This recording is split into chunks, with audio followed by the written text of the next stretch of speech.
The story collection that I suggested was KE schools. One of the challenges that we faced was finding information past a certain time frame. So there's an example of one school. They had information up until the 70s, and from the 70s, where they had more African leaders or African headmasters and headmistresses, the information just came down to the names of the people who are leading the schools, and not really any changes or developments that took place during those times. So that was one of the challenges we faced, because in as much as we were focusing on the earliest schools, we were talking about the various changes that have taken place since the school was founded up until today. What I liked about the KE school story collection was that each of the earliest schools had a completely different story of how it was founded.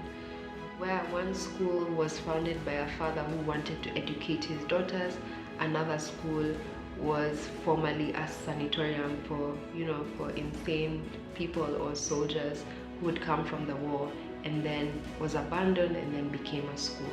So it was just the different ways in which the schools came to be, and I feel like it just shows the authenticity behind the schools that we have in our country. The reactions to KE schools were fantastic. Yeah, we got mostly the alumni responding, tagging more of their friends.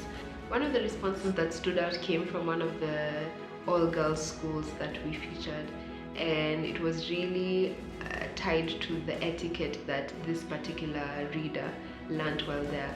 So she learned that you cannot leave the house in slippers. That's very shady. She learned that walking on the grass is not advisable. You should walk on the pavement.